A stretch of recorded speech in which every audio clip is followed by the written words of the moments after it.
Hello friends, welcome back to my channel.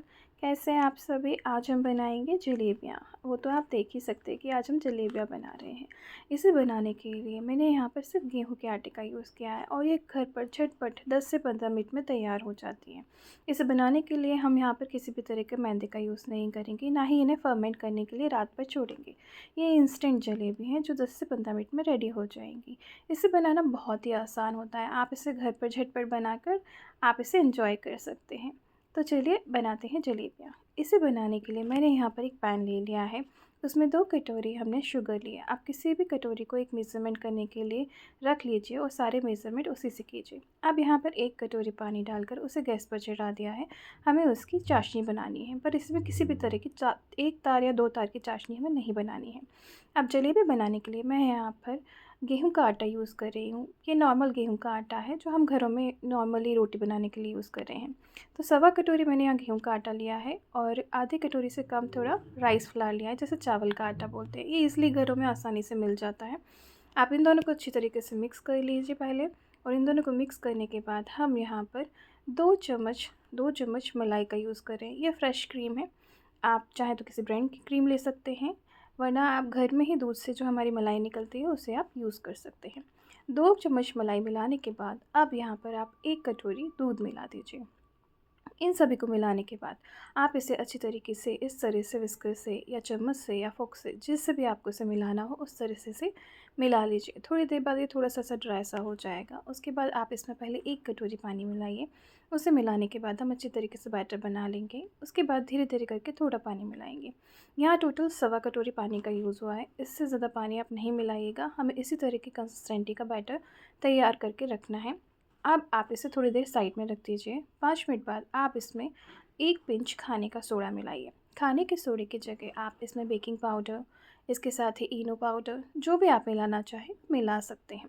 इसको मिलाने के बाद आप इस तरह से इसको ज़्यादा नहीं मिलाइए। यहाँ पर चाशनी बनकर तैयार हो गई है। आप देख सकते हैं कि चाशनी में उबाल आ गया है। यहाँ पर मैं 1 पिंच फूड कलर यूज़ कर रही हूँ। आप चाहें तो स्किप कर सकते हैं, इसे डालना कोई ज़रूरी नहीं होता, बस इससे एक अच्छा कलर आता है। यहाँ पर आप केसर भी डाल सकते हैं। इसके साथ ही अगर आप कोई ड्राई फ्रूट डालना चाहते हैं, इलायची पाउडर डालना चाहते हैं, तो वो भी डाल सकते हैं। उसका फ्लेवर भी अच्छा आता है। देखिए यहाँ पर चाशनी उबलने लगी है और अच्छी तरह से उबल के तैयार हो गई है। इससे करीबन 5 से 7 मिनट ही लगे हैं और इस तरह से उबल के तैयार हो गई है।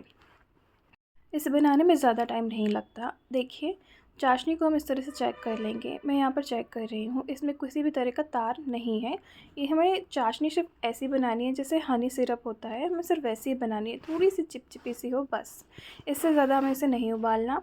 बस यहाँ पर हम गैस का फ्लेम बंद कर देंगे और इसे थोड़ी देर ठंडा कर लेंगे। हमें बहुत ज़्यादा उबलती हुई चाशनी भी नहीं चाहिए। अब एक कढ़ाई ले लीजिए और उसमें थोड़ा घी गर्म करने के लिए रख दीजिए। मैंने यहाँ पर करीबन 300 से 350 ग्राम घी लिया है।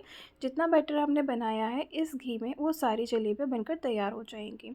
इतना घी आप ले लीजिए, इससे ज़्यादा भी लेना चाहे तो ले लीजिए, लेकिन कढ़ाई को पूरा नहीं भरिएगा। अब जो बैटर हमने लिया बनाया था उसे हम एक पाइपिंग बैग में भरकर तैयार कर लेंगे। अगर आपके पास पाइपिंग बैग नहीं है तो आप इस तरह की किसी भी थैली का यूज़ कर सकते हैं, या फिर मिल्क की जो थैलियाँ आती हैं, दूध की जो थैलियाँ आती हैं, आप उन्हें यूज़ कर सकते हैं।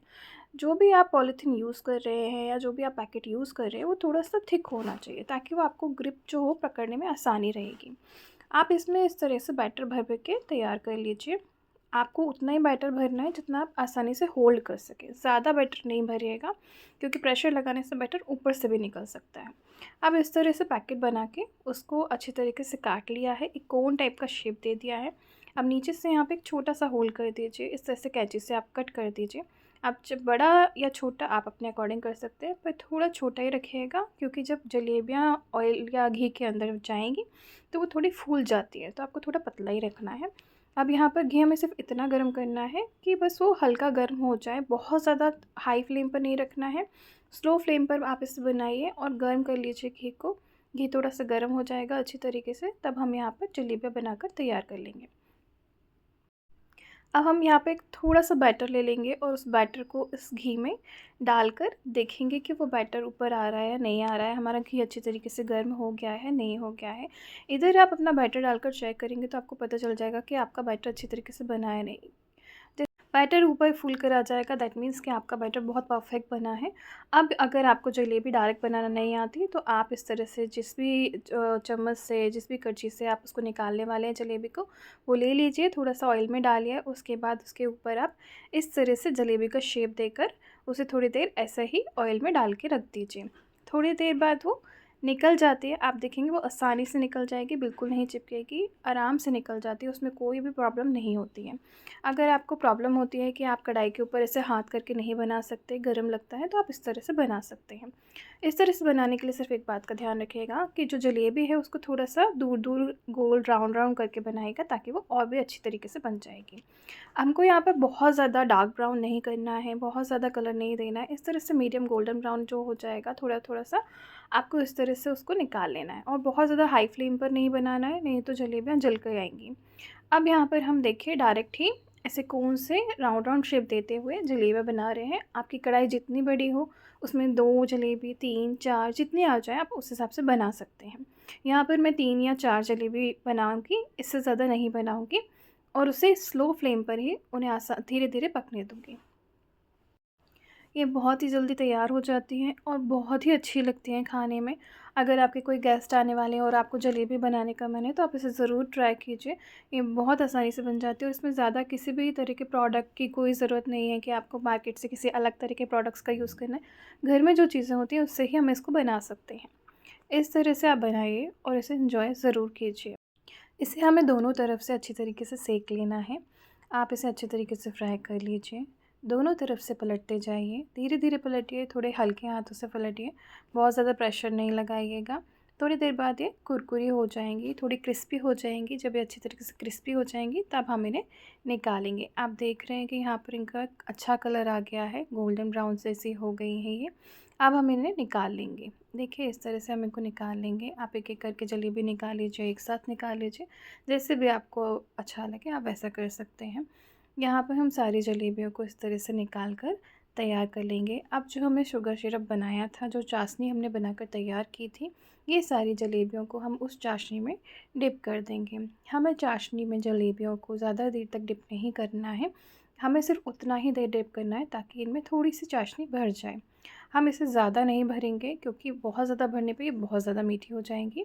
आप इसमें थोड़ी देर ही डालिए, करीबन 1 मिनट के लिए आप डला रहने दीजिए। उस उतनी देर में ये सिरप अच्छे से सोक कर लेती हैं। उसके बाद आप चाहें तो किसी भी छलनी में इसे निकाल कर रख दीजिए, ताकि सारा का सारा सिरप जो है वो नीचे किसी बर्तन में आ जाए और जलेबियों में सिर्फ उतना ही सिरप रह जाए, थोड़ा ही, जितनी वो मीठी हो सके। इस तरह से आप जलेबियाँ बनाकर तैयार कीजिए। देखिए जलेबियाँ बहुत ही अच्छी बनी और एकदम कुरकुरी हैं, एकदम क्रिस्पी हैं, खाने में बहुत ही अच्छी लगती हैं। इसी तरह की रेसिपी देखने के लिए मेरे वीडियो को लाइक करिए और मेरे चैनल को सब्सक्राइब करना ना भूलें।